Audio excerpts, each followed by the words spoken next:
Ciao mamme, ciao papà, welcome back to my channel. My name is Chiara. I am a birth and postpartum doula working in Italy with expat families, helping you to have the smoothest and most incredible birth experience that you can possibly have here in my beautiful country. Today, I want to tell you all about the birth of my child, Alessandro.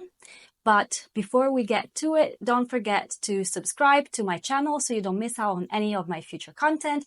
And also don't forget to hit the notification bell so that you can be informed whenever I post a new video. Let's start. I moved to China when I was already 5 months pregnant in January of 2011. After having spent the first trimester at home in my home country, so in Italy. The reason why I spent these few first months of pregnancy at home was because I was bedbound for at least a couple of weeks because I almost had a miscarriage. So I was admitted into the hospital very early at 8 weeks.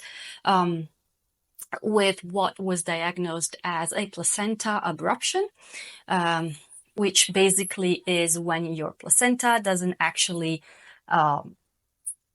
attach perfectly to the walls of your uterus. So I had massive bleeding. I was admitted into the hospital, and after having spent a couple of nights in the hospital, they discharged me, but I wasn't able to move and go anywhere. However, I really, really wanted to be close to the father of my child, and we weren't able to work out his visa to come to Italy because at the time we weren't married yet. And so I decided that the easiest thing was for me, as soon as I was feeling better and I was okay to fly, to actually go and have our baby in China. So that's what I did. I left for China in the first few days of 2011.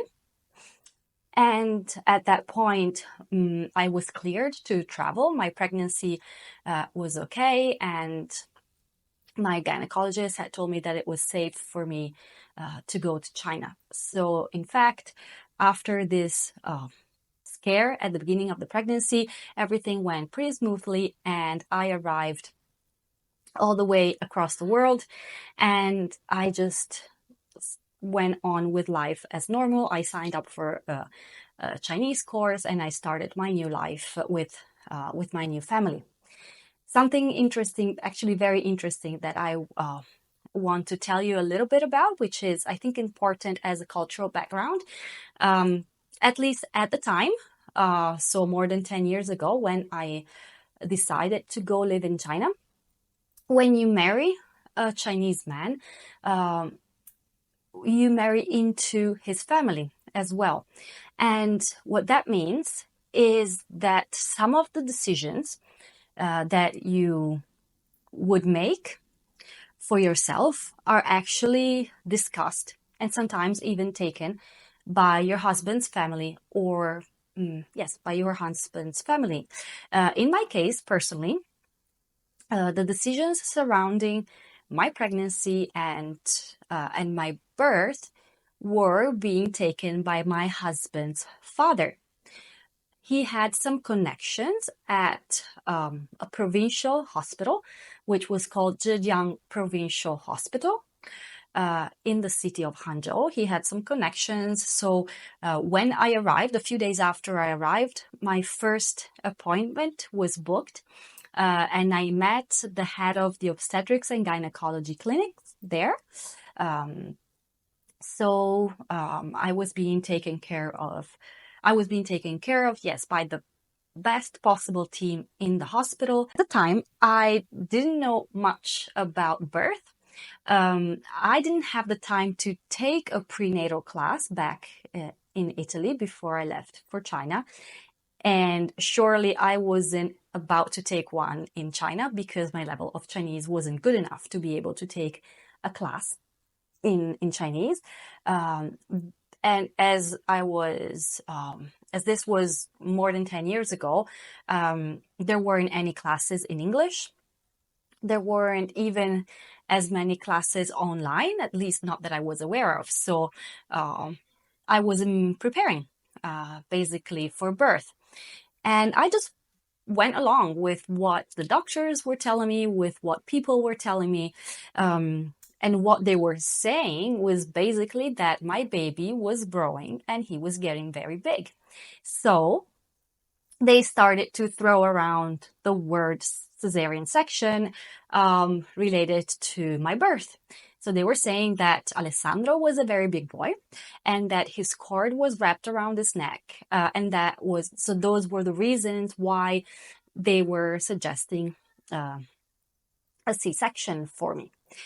A little bit of a cultural background. I didn't do any research specifically on this, but by experience, I can tell you that China is a country where C-section rates are very high. As far as I know, all the women that I have met during my stay in China, which ended up being 3 years, they all have given birth via a C-section. I have never met a Chinese woman living in China who had given birth vaginally. So this is, again, I didn't do any research. I can't give you the exact numbers, but this is my experience with what went on in China. And I actually even worked at the hospital where I ended up giving birth. And so I have a little bit of a broader picture to tell you what I'm actually saying. So anyway, going back to my birth, they start throwing around the word C-section. And at the time, being young, unprepared, and not knowing a lot about birth, I actually started thinking that they would probably just, be right, and that my baby was too big, and that I wasn't actually, maybe geared or equipped to be giving birth vaginally. So my mind was kind of getting used to the idea of having a C-section, so much so that little interesting fun fact, I have 3 moles on my stomach right here, just above the navel line. And I was thinking, oh, maybe, and this is something that I've always been a little bit self-conscious about. And I thought, maybe during the C-section, they can remove the moles and I can be done with having them. And that's going to be it. So anyway, going back to the actual birth story. I went on with life as usual. Things progressed pretty normally. And my due date was May 1st of 2011. My due date comes and I have no signs of labor. But what they told me in the hospital was that I had to be admitted to the hospital because otherwise they would have given away my spot. I have no idea what that meant. Still to this day, I have no idea what they meant. But anyway, my parents arrived from Italy to be with me at the time of birth. So May 1st, we check in the hospital and I spend a couple of nights there with no signs of labor in sight. On May 4th of 2011, my husband comes to visit me and we have this very, very strange conversation where he tells me that he wants me to sign out of this hospital. And by this, I am very shocked. I'm very confused. I don't know why he's telling me that he wants me to sign out of the hospital. So I ask for clarification and comes out that on that day, my doctor, the one who was taking care of me, wasn't present at the hospital. And he had some questions, so he went up to a different doctor. And this doctor told him that we were being charged higher rates than what we had agreed because basically I was a white person. I was a Westerner, and they thought I could pay. So that was the reason why he decided that he wanted me to move hospitals. Uh, a little backstory about this. In the months leading up to May, I had tried to approach him a couple of times about changing plans and giving birth at a different hospital, which was closer to home. It was a private hospital that I would see every day, going back and forth from home to the city center where I was taking my Chinese classes. And I really liked that hospital. I had very good vibes about this place. Something told me that I really needed to go and check out this hospital. But he was always very clear about it, that there was no way, because plans had been made for me to give birth at Zhejiang Provincial Hospital. So I never insisted. But the day he comes to speak to me and tells me that he wants to take me at a different hospital, the hospital he wants to take me to is exactly Ima Maternity Hospital, which is the place I told you about. And why he had chosen to take me there was basically because by chance he was working at a hotel right across the street from the hospital. And at this hotel, 2 American midwives were staying because they were in China to give a course, to actually teach a course to Chinese doctors and midwives about water birth. And they met because he was the only one speaking English well enough to be able to take care of foreign customers. So they met, they'd spoken, and he'd tell them about what was going on. They'd exchanged numbers. And of course, these 2 midwives invited me to Ima Maternity Hospital to have a chat. So that same day, I sign out of Zhejiang Provincial Hospital, and we go to meet these 2 midwives. So I meet Sandy, an American midwife, and the first thing she asks me is, how is your pregnancy going? How have you been? And what do you know about birth? What did they tell you? And so I said, well, I don't know much about birth, but what I do know, what the doctors had told me at the other hospital is that my baby's too big and that I won't be able to have him vaginally, that I will have to have a C-section. So we go to have an ultrasound. So the doctors at the new hospital perform this ultrasound. We go back to the office where I first met Sandy. We sat down and she has the ultrasound result in her hands. And she asks me, what do you want to do? What are your plans for your birth? And this question actually took me a little bit by surprise because I had never really stopped to think about what I really wanted to do for my birth. At the time, maybe I wasn't even aware that I could choose what I wanted to do for my birth. So my answer was, I really want to try to have this baby naturally. And if I can't, then I will have a C-section. So she takes the ultrasound results and makes them into a little ball, tosses them across the room, looks at me in the eye and says, I'm here to teach a water birth course. Are you up for a water birth? And that at that point, I just replied, I think I am pretty much up to anything. I have 3 days past my due date and I have nowhere to go. So if you will take me, then I'm up for anything. So we had a deal at the point. She told me to go home relax, have dinner, and just go on with life as usual and go back to the hospital once labor started. So if waters broke or if I had progressing contractions.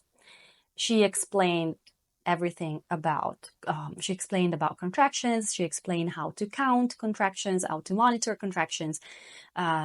Because remember, I had never taken a course, so I had no idea of how to monitor contractions, how close they had to be, how intense they had to be. I knew nothing about it. So we go home, we relax, as she said. And I remember that night, as every night, my mother-in-law went to the kitchen, started to prepare dinner. This was about 5:30 to 6 p.m. That was the time that we usually had dinner. And I am laying on the couch, and at one point, I feel like I need to pee. So I stand up to go to the toilet, and my waters just break. It was so natural. It was so, how to say, instinctual. It was clear that my waters had broken. I just felt like a little gush, kind of like when you have your period and you pass a clot of blood. That's pretty much what it felt like. But it was very clear that it was amniotic fluid. So I tell my ex-husband, I tell my parents, and off we go back to the hospital. And this was only 2 minutes. It was only 2 hours after I had met Sandy.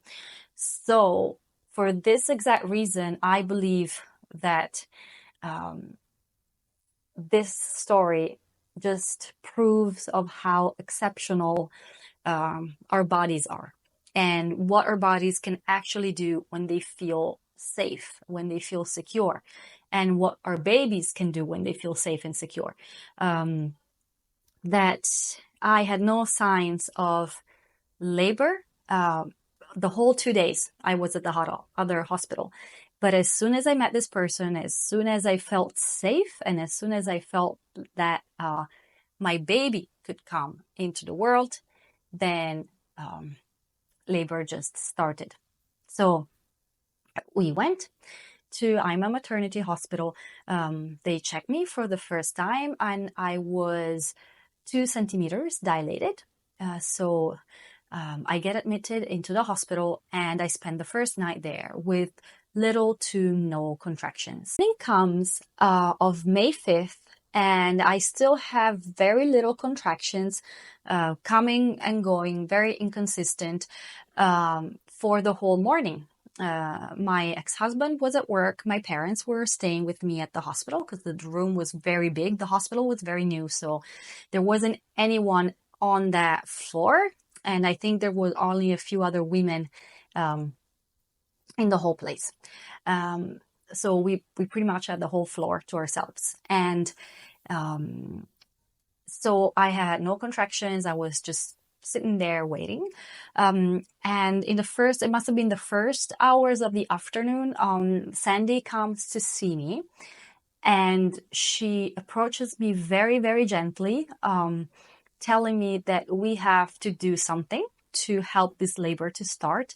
And she didn't tell me why. I didn't know anything until I think many months after birth. So she didn't say why, but she did tell me that we had to do something to help this labor to start. And what she actually meant was that all the doctors at the hospital were pressuring her to give me Pitocin, to get me on Pitocin, because my contractions weren't coming. So she suggested to use some natural methods to help labor to start. So she suggests that I go into the shower and I do some nipple stimulations. And so I did. I asked her for how long, and she said, just stay there. Stay in the shower, do your nipple stimulation. She explained how to do it until something changes. So I did that. I stayed in the shower until It must have been around 6 p.m. that night, so exactly 24 hours after I had after my waters had broke. Um, and labor actually starts to pick up. So I call Sandy. She is super excited. She's very happy because probably at that point she knew exactly what would have come my way if labor hadn't started. I didn't know. I had no idea, so I was at peace with everything. So anyway, labor starts and I start laboring on my own. I remember that I was going up and down the hallway, and whenever a contraction arrived, I would just kneel down, holding on to a big desk that was in the hallway. I would kneel down and then keep on walking, keep on moving until contractions started to become very, very, very intense. And at the point, I go back to my bed and I labor in bed for pretty much the whole time, resting in between contractions. And around midnight, my ex-husband, Joe, he comes back from work, and we wait there for labor to progress and for my dilation to progress. And finally, around 3 or 4 a.m., so on May 6, 2011, 3 or 4 a.m., Sandy comes back and she checks me again and she tells me that it was time to move to labor and delivery room. So we did. At the point, I was still able to walk. So I walk by myself to labor and delivery room where the bathtub was prepared. The bathtub had been prepared for me. And I start getting into the water to continue labor. The contractions at the point are very, very, very intense. I don't remember throwing up. I don't remember anything about this, but what I do remember is that Sandy was there. The other midwife, I don't, if I remember well, her name was Elizabeth, was also there. My husband was there, and our family was waiting outside of labor and delivery room. I was eating this chocolate chip yogurt that was my favorite during pregnancy. So Joe had brought this yogurt for me to have during labor. So I was laboring in the tub and having some yogurt in the meanwhile. And my contractions are very, very, very intense. They're actually quite long and closer together. Around 5 a.m. Of that morning, I don't remember exactly, of course, I don't remember the time, but I am pretty sure that I did go through transition. It was a time when I started saying things like, I want to give up, I want to go back home, I don't want to do this. I'd actually said that before. I remember when I was in the room, laboring in the room, and my mom was there. I just told her at one point, just give me a little cut, and it all will be done with, just a little cut. But thank God that she didn't listen, and she knew that it wasn't actually me speaking. So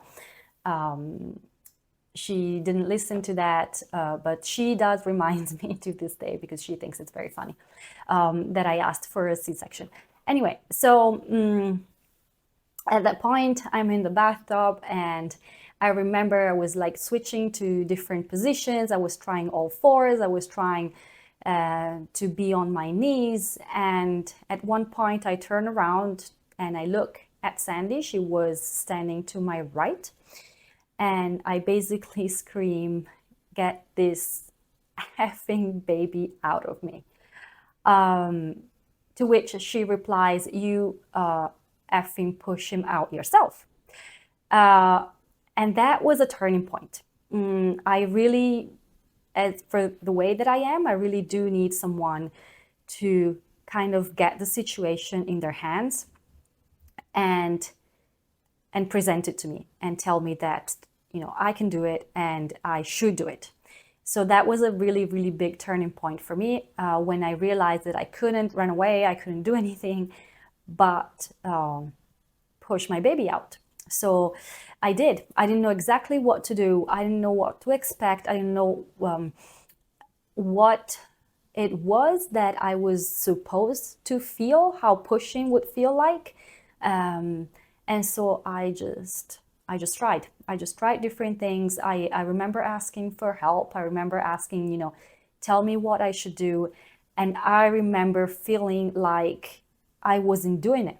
I remember feeling discouraged. I remember feeling tired, and that and that all of the efforts that I had done that far weren't actually getting me anywhere. Because when my baby started to emerge, he kept going in and out, in and out. And remember, I didn't take any classes, so I had no idea that that was actually normal. I had no idea that babies had, when they emerge, they actually go in and go out and come back in, because that's also a way that that nature has thought to prevent tearing.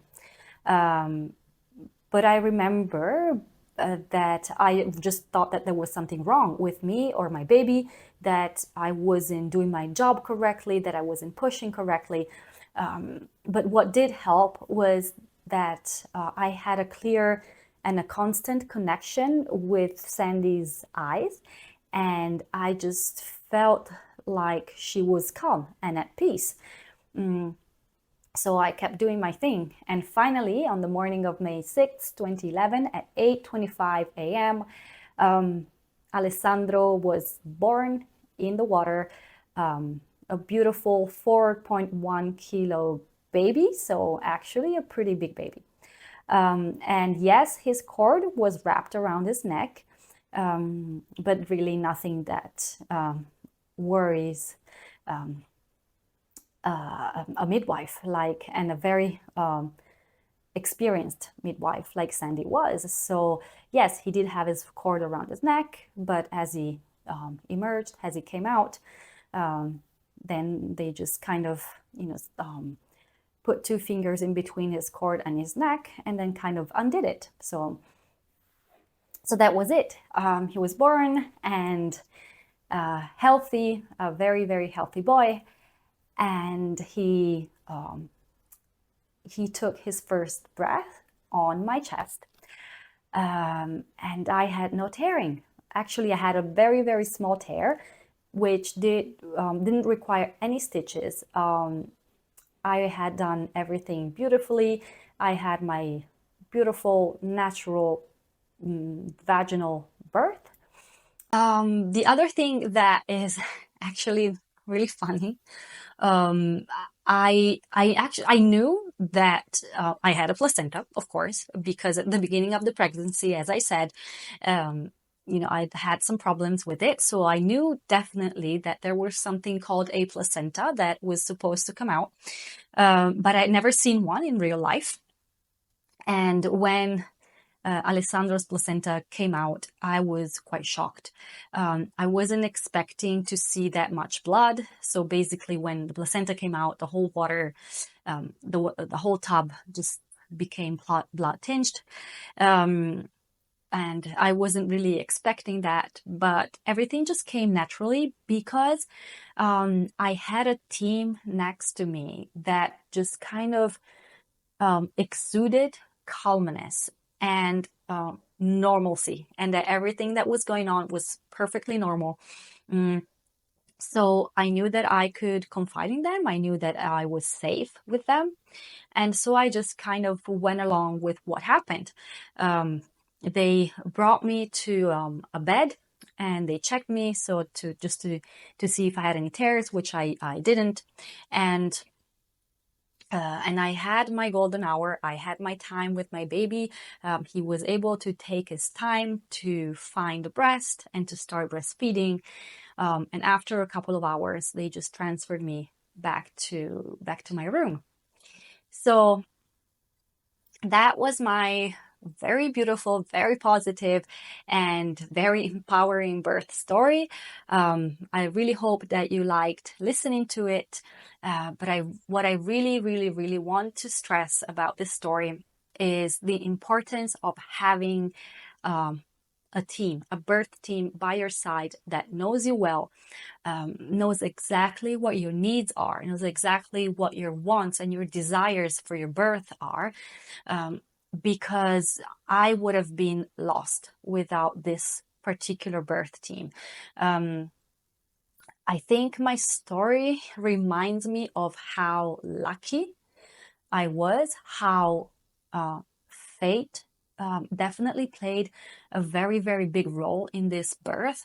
There was definitely someone looking down on me. I honestly think that it was Alessandro who had orchestrated the whole thing. He knew exactly what to do. He knew when to come, where to come, and who were the people that I needed to have by my side in order to have this beautiful birth that I had. But had I not had this team next to me, which kind of came at the not kind of, but which came at the very last minute, I am sure that I would have had a very, very different experience. I would have probably most definitely had a C-section, which I really didn't want.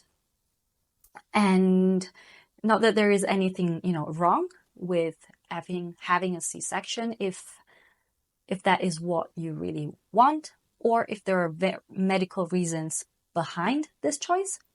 But that wasn't what I wanted. But at the time, I didn't have the strength or the knowledge to understand and to know that I indeed could advocate for myself.